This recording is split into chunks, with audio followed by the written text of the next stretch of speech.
Good afternoon and welcome to NASA's Johnson Space Center for our Crew 9 news conference today.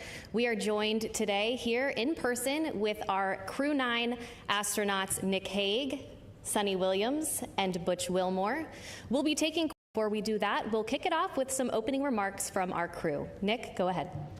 Thanks, Courtney. So wanted to kick off with words that would describe what the Crew 9 mission meant. And I think ultimately it's unique, like every spaceflight mission tends to be, and you don't know exactly how they're going to play out. But I think that the Crew 9 mission, when it comes to it, it highlights to me safety and the importance of the mission and the balance of those two. As you all know, back in the early fall, NASA was balancing the safe return of Suni and Butch with the need to continue the mission that's been going on board the space station for 2.5 decades up there, performing research for the benefit of humanity. And so there was a decision made to send Alex and I up with a couple empty seats and integrate Butch and Suni into the crew of Crew 9. And then bring them back at the end of a long-duration spaceflight mission. And so we sit here today, minus Alex, who's recuperating in Russia right now with friends and family, thankfully. And we sit here as a testament to the success of that mission. So I look forward to answering your questions. Suni? Yeah, sure. Just wanted to say thanks to Nick and Alex for coming up and getting us and bringing us home, and thanks to so many who prepared us for our mission. The commercial crew program with NASA and Boeing, as well as SpaceX, really got us ready to go. All of the trainers here at Johnson Space Center, the mission control teams all over the country, in Florida to California, so throughout the whole country, as well as what we're doing now. Our teams here are getting us ready to get, rehab and get ready to take on new challenges. So, feeling good since we've been back almost 2 weeks now. Actually went out and ran 3 miles yesterday, so I will give myself a little pat on the back. Our trainers are rocking it and getting us ready to get back to help out with the new astronauts as they're getting ready for their mission. So the biggest thing I want to say was thank you. Yeah, thank you, Suni. Let me start off with an analogy, a sports analogy. This very difficult job that we take part in, it's a team sport. It encompasses organizations throughout NASA, throughout the country, coming together, the Commercial Crew Program, headquarters, the International Space Station program, working together day in and day out behind the scenes, diligently to make all of this work together. And then you couple that with a nation that comes together and it cares about the human spaceflight program and prays for us and what's taking place. It goes beyond understanding, honestly. And then this organization also is incorporated into an international organization that reaches beyond our own borders and brings in the world like no other organization on or off the planet. And I can tell you, it's simply a privilege to take part in all of that. All right, thank you all for your opening remarks. We will go ahead and start taking questions now. If you're in the room, please raise your hand and we'll be sure to get a microphone over to you. If you're joining from our phone bridge, please press *1 when you're ready to enter the queue. And due to the high volume of questions today that we are receiving, we ask that media start with 1 question, and if we have time for a second round, we'll come back around to you. We'll start here in the first row with any questions. Mark, go ahead. Mark Strassman, CBS News. Welcome back, everyone. Good to talk to all of you again. we're meeting in this auditorium for a reason. There are roughly 60 news outlets represented here, another 120 or so on the phone. Butch and Sunny, have you been surprised by the continuing and intense interest in your space saga? I would have to say yes, absolutely. You know, it's interesting. We go and launch, and we knew it was a little bit unique. Obviously, first time flying on a new spacecraft. So yeah, that was interesting. But you know, then life goes on up there. And I mentioned yesterday, you know, we pivoted and we were International Space Station crew members, and we're doing what all of our other friends in the astronaut office do: is go and work and train and do amazing science experiments up on the International Space Station. So you know, I think you sort of get maybe a little bit tunnel visioned in what your job is. So it's, you know, do your job type of thing, right? And so you're not really aware of what else is going on down here. I hate to say that. You know, maybe the world doesn't revolve around us, but we revolve around the world, like something like that. But you know, I think we were just really focused on what we were doing and trying to be part of the team and making sure we pulled our weight for the team. Of course, we heard some things, and I'll let you know, obviously hand this off to Butch. Heard some stuff from our friends and family that people were interested and wondering what was going on and concerned about our health and all that kind of stuff while we were up there. But I mean, we were just part of the team doing the job, filling in wherever we could, and then knowing that there's rotational flights and we will be coming home eventually on a rotational flight. So no, I don't think we were aware to the degree. Pretty honored and humbled by the fact of when we came home, like, wow, there are a lot of people who are interested, very thankful, very amazed that we could hopefully be one positive element to bring people together. Yeah, I don't know that there's much I could add to that. Just thankful for a nation that cares, a nation that prays, and a nation that is involved in the processes that are important to all of us. Okay, we'll take our next question here in the room. Tom, go ahead. Hi, Tom Costello with NBC News. Again, welcome back. Nice to see you all. Everybody's been thinking about you and worried about you. And I'm wondering, once you got your feet back on terra firma, what's the first thing both of you wanted to do? And were there any foods you were craving after 9+ months? Go ahead, Sam. Oh, yeah, I wanted to hug my husband and hug my dogs. And I'll say that in that order. But maybe not. No, I'm just joking. But of course, food, something that's just like for home for me, like something that is very, reminds you of home. And my father was a vegetarian, so I had a good grilled cheese sandwich when I got home. So that reminded me of him. Yeah, certainly embracing the family again, but also the opportunity, and I've already said it a couple of times, is just to say thank you to a nation that got involved in all of this. It makes it special, not just for us, but for all, I think, our nation as a whole. So thank you. All right, we'll take our next question right here in the front row. Thank you. My question's for Sunny. When you first got off the plane in Houston, we saw you hug Zena Cardman, and there was a nice exchange. If you could describe what happened and your gratitude towards the crew members who stepped aside so that you'd have seats coming back. Yeah, it's a great observation, so thank you very much. Zena's awesome, Stephanie Wilson, awesome. When this whole thing was unraveling, like my heart went out, because it's just sort of like, wow, you're waiting for your space flight, specifically Zena, as her first flight. Like, wow, it's a little bit rough to know that you're going to be moved to a different flight. But at the same time, she is an awesome person, an awesome astronaut. She's going to get the opportunity. And, this just wasn't the right flight for her to be on at that moment in time. And so I just gave her a big, huge hug. I told her that I used her Crew 9 shirt when we were up there for a photo op, but I packed it back up real nicely and put it in her stuff. And, little joking aside, I just wanted to really tell her thank you for taking one for the team. And that's what our office is about. But she needed to have that acknowledgement. Okay, we'll take one more question here in the room, and then we'll head to our phone bridge. Hi, this question is for Sunita. I'm Jeff Saperstone, by the way, from NBC in Boston. A lot of people in your hometown in Needham, they've been watching this bit by bit, every moment. Yeah, everybody at the elementary school, there was a big watch party for you when you came home. What's your message to them They've been so anxiously awaiting for you to return. Oh, well, I'm back. First and foremost, we were always coming back, and I think people need to know that, and we're back to actually, share our story with so many people, because, like you all mentioned, it's slightly unique, and there's some lessons learned to it, and part of that is just resilience and being able to take a turn that was unexpected and make the best of it, and I think that is the biggest thing that I want to, pass down, particularly to kids who think that their life should be the straight arrow to what you want to do, and you're just going to get there. Well, sometimes it takes some turns, some rights and some lefts, and you just keep focused on your goal, and other doors might be open for you. So I think that's the biggest message. All right, we'll head to our phone bridge. Our first question there is from Marcia Dunn with the Associated Press. Welcome back, everybody. Butch, this question is for you. Where do you lay the blame for your Starliner test flight? Clearly, Starliner was not ready to fly when it did. Whom do you hold responsible for everything that happened? Thanks. That is a question that I cannot answer in a couple of comments, but I'll start with me. There were some issues, of course, that happened with Starliner. There were some issues, of course, that happened that prevented us from returning on Starliner.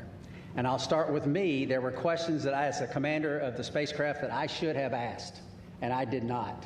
At the time, I didn't know I needed to. And maybe you could call that hindsight, but I'll start and point the finger and I'll blame me.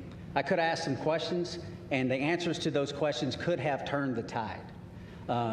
So blame, that's a term, I don't like that term, but certainly there's responsibility throughout all the programs, and certainly you can start with me. Responsibility with Boeing? Yes.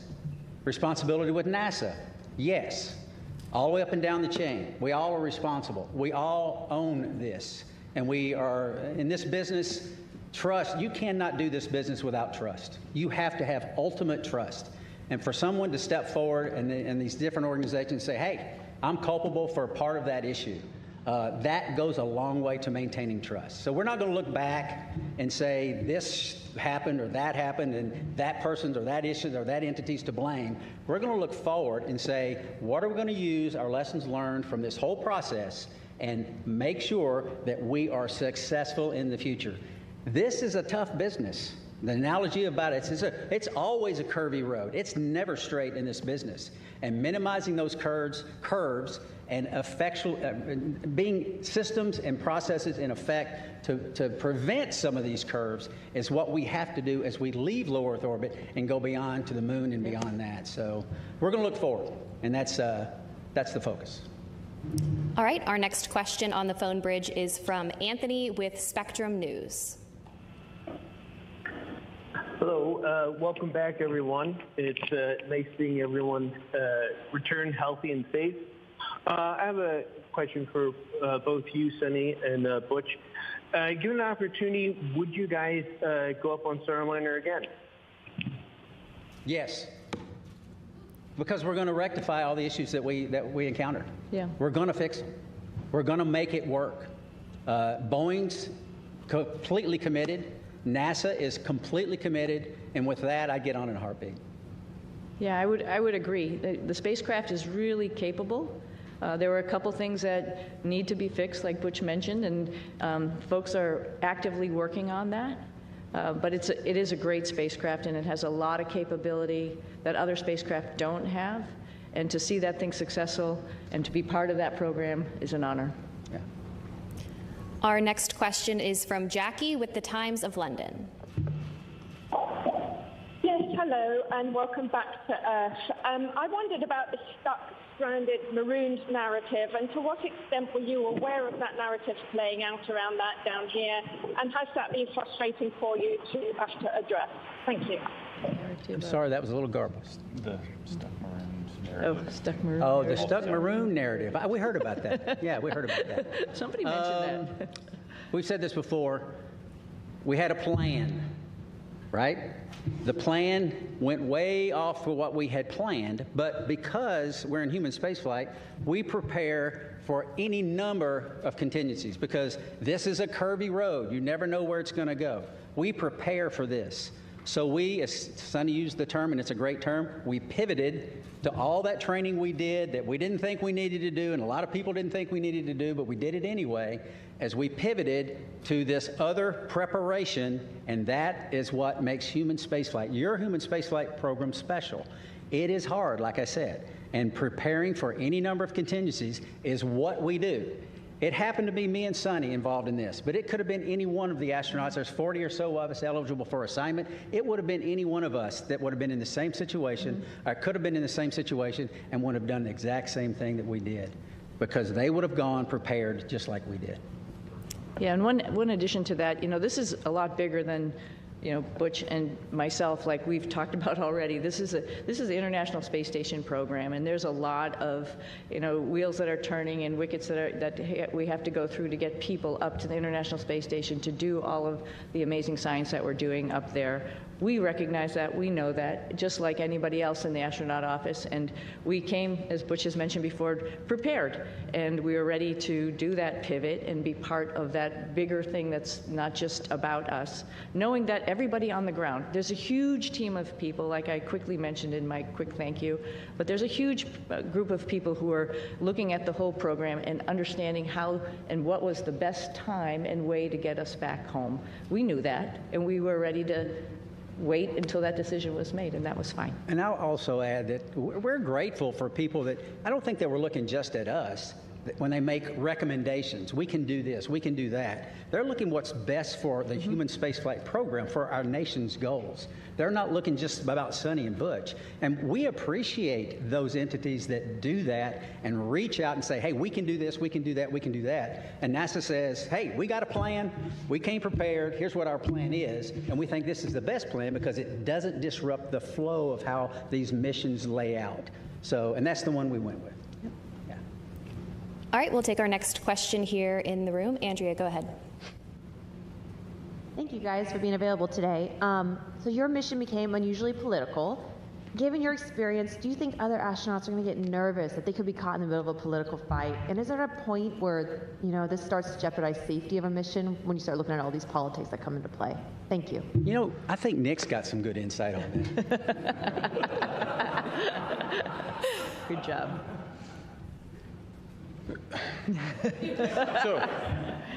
So the way I'd like to answer that is that when we're up there operating in space, you don't feel the politics, you don't feel any of that. It's focused strictly on mission. And if I step back a little bit to the question before, Butch and Sunny talk up here, they make it sound like, everybody figured out what they could do with us. The reality is they are highly skilled, very technically competent, and it took everything I had on every day to keep up with them as they're moving along. So they were more than just gap fillers on the station. They were productive, pushing the station mission forward. And Sunny was the station commander, so she was calling the shots. So you get in that environment, that operational environment, the politics, they don't make it up there. We are working as a part of an international team that spans the globe and works with half a dozen mission control centers spread around the globe that are talking in multiple languages, and we just figure out how to make it happen. And that's the magic of human spaceflight, is that we can focus on something so positive that pulls people together, and we've been doing that for a long time. Yeah. All right, we'll take our next question here in the room. Hi, I'm Jay Wan with KPRC, the NBC affiliate in Houston. This question is for Butch. I actually stopped by your church right before I came here, and I heard that you were still attending your church services from space. Right. Can you tell me a bit about why that was important for you to do? Well, goodness, the Word of God continually infilling me. I need it. My pastors are the finest pastors on or off, in this case, the planet. And to tie in and to worship with my church family was vital. I mean, it's part of what makes me go. And not only that, I also tied into Grace Baptist Church in Mount Juliet, Tennessee. A buddy of mine is an elder there and a pastor there, and I would watch their service as well every single week. And it was invigorating. It was part of what I need as a believer in Jesus Christ to continue that focus. It assists me day in and day out because I need that fellowship, even though it's fellowship from afar. And it's not like being fellowship up close, but still I need it. So yeah, thank you for that.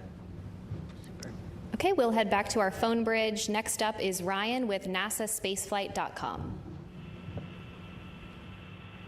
Hi, thank you. For the whole crew, of course, this narrative that's being pushed out has made your mission probably the most popular NASA mission to the general public for as long as I can remember, probably since the retirement of the shuttle.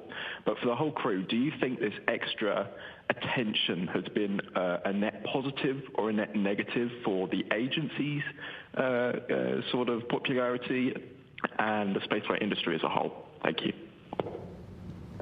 I'll start with this one. Yeah.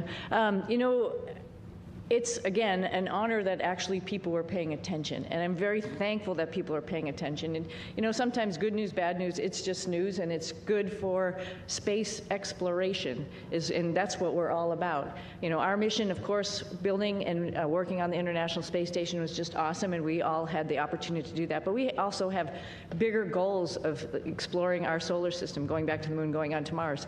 And to get people understanding that it is hard, it is difficult, and what we do up there is really awesome. And I think at least that we had a little bit of that came with the interest in this mission. And if we can perpetuate that and tell people a little bit more and have the opportunity, the forum to do that, I'm very thankful for that.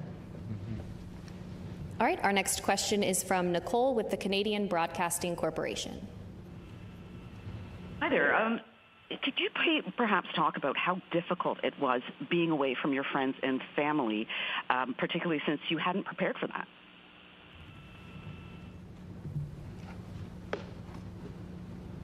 Difficult. Yes, I would say it was difficult. It wasn't in the preparation, but in my family, we talk about these possibilities. We discussed all of this. We never said we were going to be gone for 9 months. But it turned out that way. But the discussions we had, and it's not just discussions prior to the mission launch, this is the way we've trained our daughters from the time they were born, because their dad isn't a unique occupation, right? This is not the norm leaving the planet. And they understand that. And they, again, use that term, pivoted and got on board, understanding that this is part of what families and these type of businesses do. And it's not just in human spaceflight. This is military, armed forces, police forces, all across all different types of occupations that are involved in the possibility of extended stays away. And we're not unique in that. And so they understand that. They have friends that have parents in other areas where they've been involved in similar type situations, and all of that came together. And the Lord's help, we persevered, and they persevered, and I can tell you, I am very proud of them. We'll take another question on our phone bridge and then head back into the room. Our next question is from Tom with Sky News London. Hello, thanks for taking my question. Congratulations on your extended mission and your safe return. Although the political situation around this did bring a lot of attention to space and to the International Space Station, some of the statements that were made during your stay up there caused embarrassment to NASA, forced them to make corrections to statements. Now that you're back, did the politics around your stay make a difficult situation worse? I'm not sure I understood. I didn't understand the question. You missed everything exactly. except for that last part. Yeah, you came in just, you were broken up just a little bit. Could you please try to repeat your question one more time? Yeah, I will. Yes. Can you hear me? I was asking whether although the political wrangling around your extended stay in space brought a lot of attention to human spaceflight, it did. Some of the political statements raised caused embarrassment to NASA, forced to make denials about various things that were offered and not offered, and sometimes to your astronaut colleagues. Did the politics around your mission make a difficult situation worse? Yeah, thank you for the question. I talked about how the politics kind of, they don't make it up there when we're trying to make operational decisions. So as the commander of Crew 9, responsible for the safety of this crew and getting them back safely, I can tell you that the entire time up there, I launched with that singular objective of showing up to the station and having to integrate Butch and Sunny into a crew with Alex and myself. And then we were planning, from day one to return toward the end of February. That all predicated on the fact that we would have a replacement crew show up and we'd have adequate handover with that crew before we left. That's important to maintain the mission of the International Space Station, to continue pushing research and exploration. And that was never in question the entire time. There were a lot of options that were discussed, and the ground team and the team on the ground, we've alluded to it a couple times already, is gigantic, and everybody was working with singular focus on how do we end the Crew 9 mission at the right time and maintain the safety and the success of the space station mission. And launching in September, given all the unique dynamics surrounding this mission, and coming back originally targeting the end of February and hitting the middle of March, that's pretty much on target if you look at the track record of human spaceflight. It's dynamic, it's challenging, the weather doesn't always cooperate, but we figure out how to make it work. All right, we will take our next question here in the room. Fox 26 here in Houston. Welcome back to H-Town. Sunny and Butch, both of you all have a long history of being active and athletes, but with that being said, obviously you all spent nearly 9 months in space. What does that recuperation and recovery process look like getting acclimated back here to Earth? I'll start. I can tell you we have a group of individuals, astronaut strength conditioning and rehabilitation specialists. And we are directly integrated with them day in and day out. They send us protocols to work out. And I can tell you, I'm not as young as I used to be, but I was stronger on space station doing more weight and more reps on exercises than I have in my entire life. Because this group of professionals work to get us stronger and stronger and stronger. We're trying to minimize muscle atrophy, minimize our bone loss. So if we go to other planets, the moon and other planets in the foreseeable future, that we will be able to function when we get there. It's a whole science built around this team of individuals that are working to help us better understand human physiology and what zero gravity does to it and how we can mitigate the effects of the bone loss and the muscle atrophy. So day in and day out, I worked out every single day. We went into quarantine on the 22nd of April. And starting on the 22nd of April, I never missed a single day of workout because your body can recuperate in zero gravity. It doesn't have the normal stresses of gravity on it all the time. So you work out real hard, you hurt for an hour, and it finally fades away and you're ready to go the next day. So I applaud those individuals. They are making huge gains in the preparation to go beyond low Earth orbit. And it's science that is taking place day in and day out and has for years, and we're still learning and we're still progressing. Yeah, at like day 265 on the ARED, because it counts all your days that you go into a workout, I was thinking, I wish the hay was in the barn. But every single day, just like Butch is saying, you got to get on the machine and work out. And it actually is a really great stress relief to be able to have that time up there and run or bike or lift weights. It's really great. And the folks that Butch is talking about, is along with the nutritionists, really are looking out for us and making sure that when we get back here to planet Earth with gravity, we'll be able to function. So yeah, it's an adjustment when we get back, and they're here right with us from day one when we landed, ready to evaluate us and see how we're doing, and then work on a protocol to get us back. And like I said, I sneakily went for a run yesterday, but that's all as a result of their hard work. Yeah, I mean, who would even imagine that you come back from 10 months in space, roughly 10 months, and within a week you run 2 miles at an 8-minute pace? I mean, that's not even conceivable that the body could handle that. But these folks get us ready to where those type of things happen. Okay, we'll take our next question here in the room. Yes, hello. I'm just wondering, there are a lot of people that depend on jobs here in the aerospace industry in the Houston area, 23,000 total. Wow. In the past, when there have been issues with NASA spacecrafts. There have been delays, and now we have another issue with the Boeing Starliner. Is there any concern that your issues with Boeing may delay future projects, future missions? And what would you say to one of your fellow astronauts before they go up on another test flight? Well, that's a great question. Yeah, it's a great question. And, you know, I think we all have alluded to it. There's lessons learned.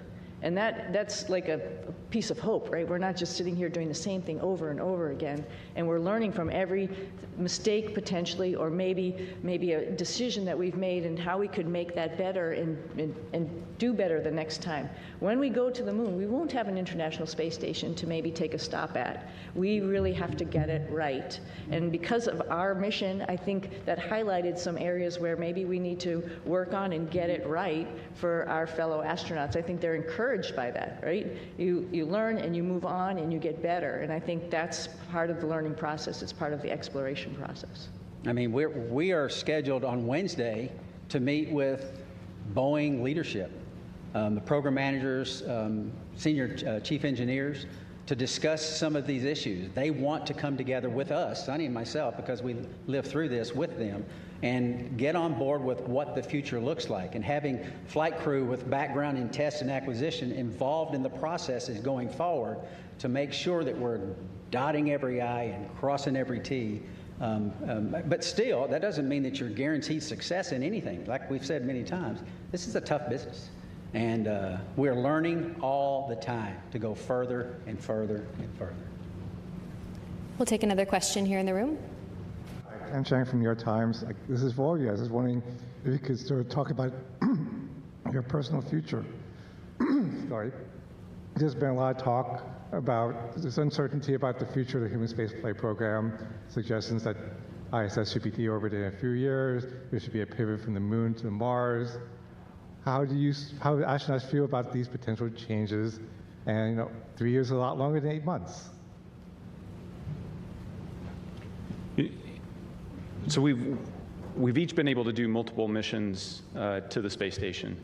And I'll let Butch and Sunny add on to this, but one of the things that I noticed was a dramatic increase in the complexity and just the weightiness of the experiments that we were conducting this time around on the station since 6 years ago when I was last there. And it just gives you this sense that we are in the golden age of the space station right now in terms of the return on investment and what we're able to do there. And it's not just focused on return to, you know, benefit the Earth. It's also focused on enabling all those things that we're going to need as we go to the moon and on to Mars. And so I am really optimistic when I think about the future of human spaceflight. Yeah, I would add on to, you know, it was over a decade since I've been up there last, and I was pretty excited about what was going on. There was a lot going on when we first got there. It was an honor to be working with Crew 8 and seeing all that they were doing and just trying to help them with their stuff, and then, you know, being, you know, moving up to the prime spots for Crew 9 and Expedition 72 as we took on a lot of experiments ourselves as well as spacewalks. And what the space station is doing to help us in exploration is really encouraging, and it's exciting. And I'm a little envious of the future astronauts. You know, the guys who are coming behind us, they're going to have so many wonderful opportunities to do the same as us, add to that exploration, add to trying to find the answers to the next questions. It's going to be an exciting future. So I'm not worried about aerospace industry. I think there's a lot going on, and it's a great time to be in it. We'll take our next question right here. Hi, Ed Lavandera with CNN. Thanks for taking the time today. When you re-entered the Earth's atmosphere and came back to gravity, can you talk specifically about any kind of weird either sensations or experiences that you've had dealing with that over the last couple of weeks? And more importantly, did you know that you guys had been greeted by dolphins when you splashed out? I can tell you that returning from space to Earth through the atmosphere inside of a 3,000 degree fireball of plasma is weird, regardless of how you look at it. Doesn't matter what type. Yeah, it doesn't matter what type. It's thrilling. It's amazing. I remember thinking about the structure of the capsule and the stresses that it was taking, that was ongoing as the drogues came out, and the whole capsule starts shaking and twisting, and thinking about the stresses taking place, and going, "Wow, I hope those cables hold." And then the parachutes open up, and then you're like, I've said it many times, there's not a better feeling returning from space that the parachutes open and work. And I didn't have the view in front of me, and thankfully Nick did. He had a view of the camera going out right off the top, and he said, 3 parachutes, I had 4 good parachutes, and I tell you what, it's a great feeling. It was a great feeling. And it's exhilarating because this, again, I can't help because it's within me. This is our national focus, national goals. We don't do this because NASA decides to do this or this or this. This is Congress and everything coming together to affect a human spaceflight program with a purpose. And part of that purpose includes bringing those astronauts back to Earth. And it's a thrilling ride like no other that you could imagine. And satisfying. Yeah, yeah. And I had requested dolphins as kind of a joke. Yeah. Somehow they pulled it off. Yeah, I just hats off, like Butch said, to Nick for, he's just commentating the whole way down. So there was obviously, we had trained this and gone over it while we were up on the space station and reviewed, but just to hear everything as it was ticking along, it's just really awesome to, like, you can envision it. You had a display, I think there's a camera that goes up, right, to see it. And Butch and I both had a window on either side where we were, and I was watching through the window as much as I could, but then all of a sudden, you know, with the heating, it glazes over, and then you can't see outside. A funny thing that happened, though, after you can't see, you can still sort of see through it. We knew it was daylight, and we knew the folks were coming out to rig the spacecraft, and I see a little tennis shoe sort of going in front of the window, so I'm like, okay, our friends are here getting us ready to get back on the boat, and that was pretty special, too. I didn't see a fin, though. I wish I had saw a fin. Okay, we'll head to our phone bridge. Our next question from Margaret Smith. Hi, everyone. This is Margaret Smith from Worcester, Massachusetts, the home of Robert Goddard, who started it all. Thanks for taking the time today. And my question to both of you is, for those who maybe are not especially familiar or who may sort of question the need for the space station, can you all make the case for why that work is important? Why the station work is important. Why the space station is important? Oh, the space station is amazing, right? So just sort of like we've talked about a little bit earlier in this conversation, so we're doing a bunch of stuff like Butch alluded to, physiology, understanding what happens to humans as they're in space for a longer period of time. That brings in lots of science experiments in chemistry, in biology. Some of that stuff all comes back to Earth because we're doing some amazing stuff in the microgravity environment. Some of it is mirrored, for example, in our own human bodies. And so there's a lot of stuff that's happening for us, for exploration, for the humans, as well as for Earth. And then, as Nick alluded to, there's all sorts of systems and other things that we're testing up there to help us take those next steps to go back to the moon and onto Mars, figuring out all these exploration systems, including docking vehicles, like different types of spacecraft that we have up there, other types of commercial spacecraft that are coming up for resupply. That's all a huge program to get us to understand how we're going to take the next steps in exploration. I can't help also but talk about STEM. I mean, all of this is STEM, right? Science, technology, engineering, and math, and I'm hoping the work that we've done up there also encourages the next generation of kids to understand that how important that is and how they can become involved. We did lots of experiments up there with kids and universities and companies, trying out new guidance, navigation, control algorithms and robots that were flying inside the space station, competitions, for example, for them. And that's pretty awesome that you can really touch and talk to kids on the ground as you're doing experiments up there, and they have their finger on the pulse of science experiments, and they can understand that and think to themselves, I could be part of this one day. Our next question on the phone bridge is from Neil with ITV News. Congratulations on a great job, everyone. Sunny, can I ask how your body is recovering to life with gravity after 9 months? And Butch, what's your message to others from your experience, the delays that you guys faced, and any lessons in patience for the rest of us down here? Oh, I think I'm doing okay.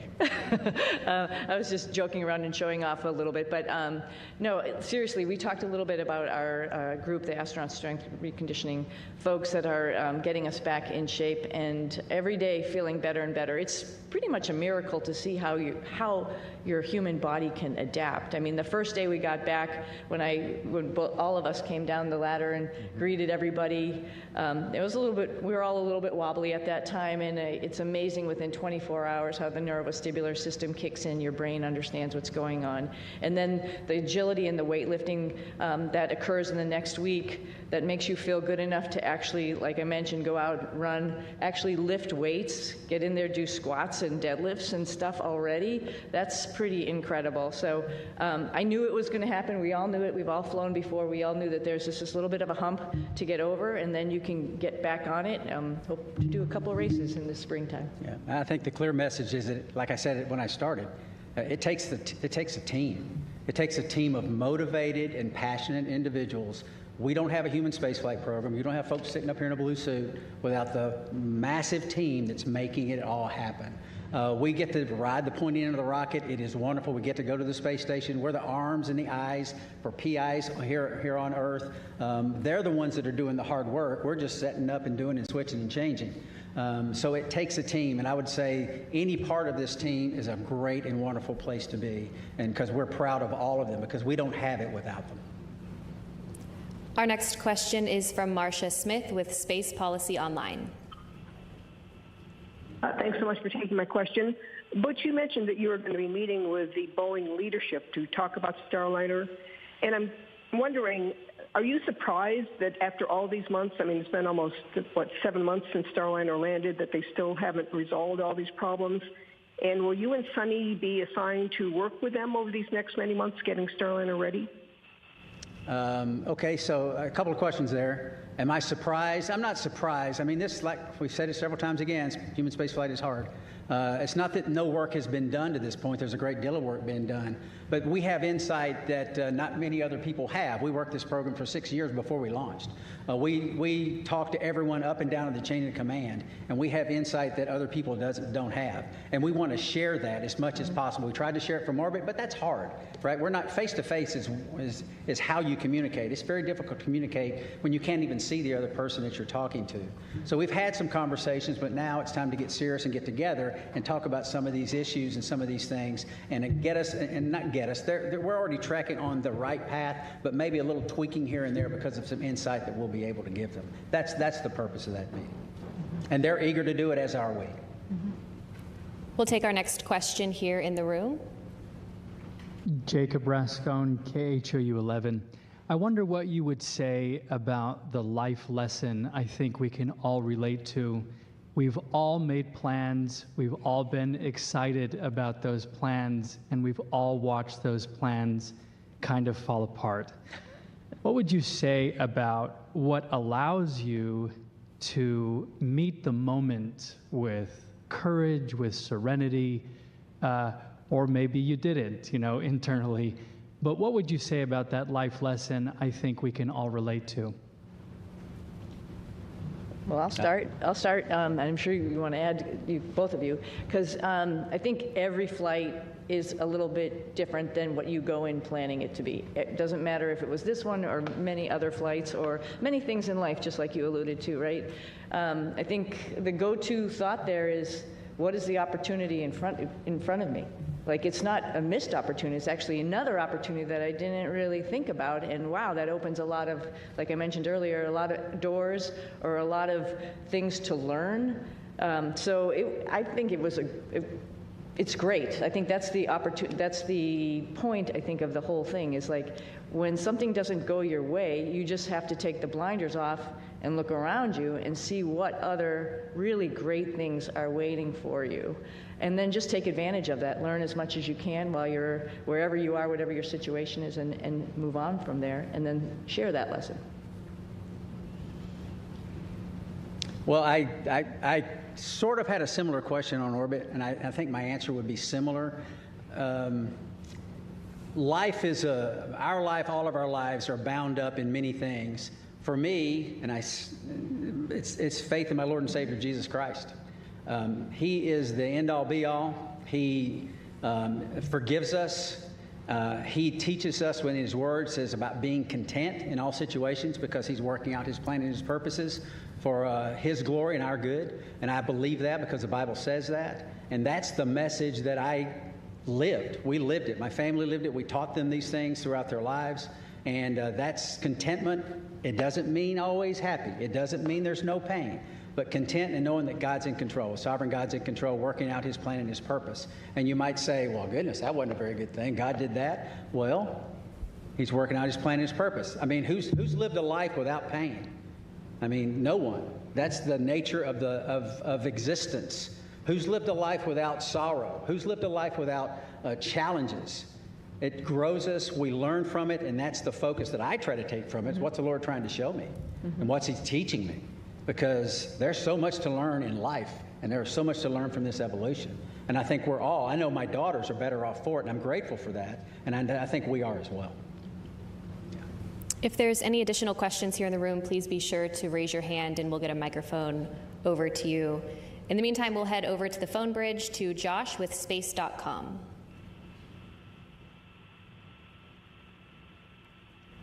Hi, Josh Dinner. Thank you all so much for doing this. This question's for all three of you. What were the most out of this world and your favorite experiments or tech demos you got to be a part of on this mission? And for Williams and Wilmore specifically, did the extension of your mission create any new opportunities for experiments or research that was not originally planned for the expedition? You start. Sure. So while I was up there, we performed about 150 different experiments. Of those, the ones that you know the most about are the ones where you end up being one of the guinea pigs in the experiment. So there was about a dozen different experiments where we were doing things to me and seeing how my body adapted. Whether that was a vascular aging experiment where we're measuring how stiff my arteries get because life in space tends to manifest itself as accelerated aging, and so we can better understand how the human body responds to that and hopefully provide some treatments on the ground to help with problems that as you get older you encounter. How our immune system works. Did a whole study on the immune system and how my body was responding. Life on orbit tends to suppress the immune system, and why does that happen? We're trying to understand that so that we can help design better treatments on the ground, but also understand how we can support crews that go deeper into space on longer missions. Probably one of the most shocking experiments. Butch and Sunny got to watch me wire myself up to muscle stimulation pads and shock myself and trying to figure out how do we keep our muscles strong when we don't have access to all the equipment we have on the International Space Station, because as we go to the moon and on to Mars, that's a lot of extra mass, and if we can do it with smaller equipment, maybe that works. The side benefit of that is anybody that's been bedridden on the ground, that's also a treatment for how you can support somebody that's been kind of tied to a bed for a long period of time and help keep them healthy. So there's a benefit directly to the ground. That's three of them.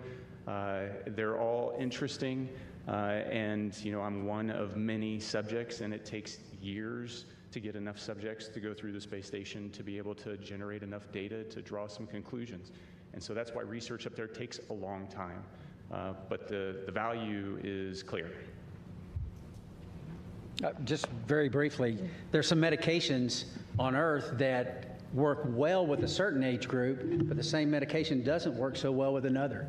So it's a capillary flow experiment to try to understand how that medication is flowing through our bodies, and maybe there's something we can figure out as to why those things are. And we're trying to figure that out. And that's very beneficial, obviously, to mankind and may benefit some of our families one day. And I just want to highlight some other science that's going on up there, because we have just an amazing person, Don Pettit, who's up on the space station getting ready to come home. And every day he's up to something and just trying to highlight what microgravity does and how it is, as well as amazing photography, which I'm sure a lot of you have probably seen out there. And the fact that he can take a picture of a red sprite or a blue jet and have a picture from the space station looking down on a lightning cloud is just incredible, and it enlightens all of us into what is actually going on in the universe, and that's just simply because he's curious. And that is something that's actually, like I said, we're sharing and we're showing off to everybody, like, wow, you know, we think we know what's going on, but we really don't. And if you just open your eyes and make some observations, like Don does every morning at 4 a.m., we'd learn a whole lot. Yeah, Don's, it's a great place. Don's taking potatoes he's growing and the nitrogen produced in the roots of the potatoes to nourish the peanuts that he's growing. I mean, it's pretty special. He's a special guy. He's awesome. Our next question on our phone bridge is from Robert Perlman. Hi, for Butch and Sunny. You're now the first astronauts to fly on both Starliner and Dragon, admittedly one on the way up and one on the way down. Was there anything about either spacecraft that you found you liked more about the other that stood out as a feature, especially in terms of crew amenities? More Velcro on SpaceX, on Dragon. That's a crew amenity. That's a crew amenity, which would We've be talked nice. about that. Yeah, That's why I said it. Yeah. You know, they're both unique and they both have their purpose and made to do the same thing, but I think what's really cool is, you know, give a problem to do for two different people and see how they solve it. Starliner is a really awesome spacecraft, like Butch had mentioned, with the integration of manual control as well as automation, as well as its vision systems. Dragon is a very comfortable spacecraft that tells you what it's doing, which is very nice versus having to interpret displays as we have done throughout the space programs with, you know, former programs, including shuttle. So they're both different, they're both unique, they both have their place in history. Very honored to have had that opportunity to see both of them up close and personal and ride them both. I don't know if I have a preference, honestly. They're both great for different reasons. Our next question on the phone bridge is from David Curley. Thank you very much. Butch, you mentioned lessons learned. Sunny, you mentioned earlier about the ability of the Starliner. When you meet with Boeing, what is the overarching message you'll deliver to the company? We don't have enough time to go into all that. If you understand the spacecraft that we have now, we have Dragon, we have Orion, and we have Starliner. In my opinion, Starliner has the most capability when you think about its ability to maneuver automatically, you think about its ability to maneuver manually in all phases of flight, and then we have a mode, if those modes have failure modes, we have a backup mode where we can go directly from controllers to the reaction control system jets and maneuver the spacecraft. There's no spacecraft that has all of this capability. I mean, I jokingly said a couple of times before we launched that I could literally do a barrel roll over the top of the space station. I would never do that, but you can in this spacecraft. It is very, very capable. If we can figure out a couple of very important primary issues with the thrusters and the helium system, Starliner is ready to go. We have to do some tests. We have to do some integrated tests. We have to bring it all together in a process of qualification that is not going to happen overnight, but it has to take place. And Starliner will be right in line with the number of missions that Dragon and affect what it is designed to do. And that's ferry crews to and from the International Space Station and cargo. And I think that very quickly we can get on that track, and that's part of the discussions that we'll have. Mm-hmm. Our next question is from Carolyn with Fortune Magazine. Hello, thank you, and welcome home. Can you share maybe any special times or conversations you've had just with family or friends since you've been home? Conversations you've had with family and friends since you've been home? Since we've been home. Well, for me, it's making plans. My family had been making plans while I was gone because we thought we were only going to be gone for about, a week and a half, 2 weeks or something. And so there was definitely plans throughout the summer. There's plans throughout the fall.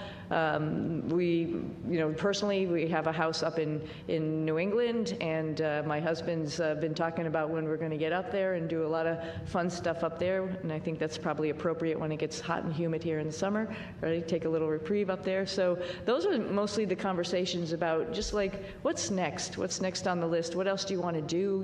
Where else in the world would you like to go see? Because, when you come back from space, it's really hard to sit where you just are because there were so many amazing places that you saw, like Patagonia, for example. For me, I was like, there's a bigger bucket list than I had when I left, which is unfortunate for my family, but we're all going to, or fortunate for my family, we're all going to be taking some trips. So I think that's mostly the conversations about just being home and enjoying each other's company and going and seeing new things. Yeah, I think when you've had this period of recuperation and getting back in the swing of life on Earth, it's pretty close as far as the people that you interact with, your family, folks at church. So I think my message, at least in the short term here, has been thank you for the support of us. Thank you for the support of my family. But then it goes beyond that to my home state of Tennessee. There's an immense amount of support by my family there and friends there, and the whole state, as a matter of fact. Tennessee's a wonderful state. Put in my pitch for Tennessee. But getting up there eventually and relaying the same thank you to them and to, like I said, to a nation that cares, and a nation that prayed. And this opportunity right now to say thank you to our nation, our wonderful nation. Our next question on the phone bridge comes from Utarish. Go ahead. Welcome, everyone. My question to Suni is that Indian Space Research Organization, ISRO chief has said that India wishes to utilize your expertise in space exploration. So is there any scope of hope that we can see you working or collaborating with ISRO, that is Indian Space Research Organization, in future? And second part of this question is, while being in ISS and seeing India from space, is there any moment you would like to share? How does India look from space, Tony? Opportunity for the second.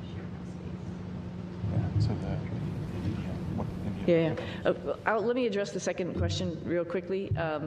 India is amazing. Every time we went over the Himalayas, and I'll tell you, Butch got some incredible pictures of the Himalayas, just amazing.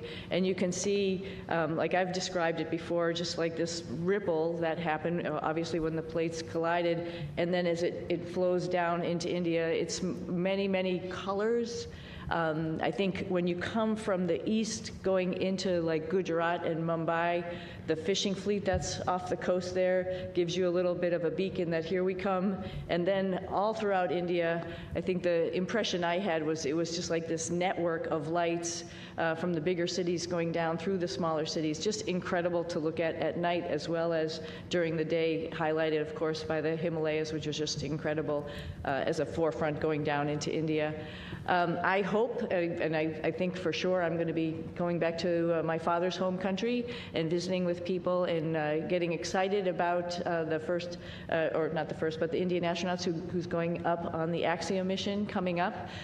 Pretty awesome. They'll have a hometown hero there of their own that will be able to talk about how wonderful the International Space Station is from his perspective. But I hope I can meet up at some point in time and we can share our experiences with as many people in India as possible, because it's a great country, another wonderful democracy that's trying to put its foot in the space countries, and we'd love to be part of that and help them along. Do you plan to take your crew members on that trip with you? Absolutely. You might stick out a little bit, but that's okay. We'll get you all primed with some spicy food. We'll be good. Okay, we have time for one final question on the phone bridge from Jim Siegel. Everybody, Jim Siegel here from Florida Media Now. Thank you for taking my question. Butch and Sunny, you missed a couple of holidays while you were back up at the International Space Station, Christmas and Thanksgiving. I wondered whether you have done or are planning to do anything special with your family and friends for those holidays. Thank you. I don't think we missed them. Right. I think we celebrated every single one. We actually had a reindeer that we built and rode like a bull. I don't know if you saw those pictures, but we celebrated in style. Trust me. Oh yeah, and Nick was great because he came up anticipating that we were all going to obviously be there for those holidays. So he was like Santa Claus, had his little bag of goodies for all of us, and it was pretty awesome to have the holidays up there. It's pretty unique, and not many of us get to do that. So it was a lot of fun. But this holiday season will be special. Yeah, for sure. Absolutely. Yeah. All right, that's all the time we have for today. Thank you for joining in on our news conference today, and thank you for your continued interest in NASA's SpaceX Crew 9 mission. We'll see you next time.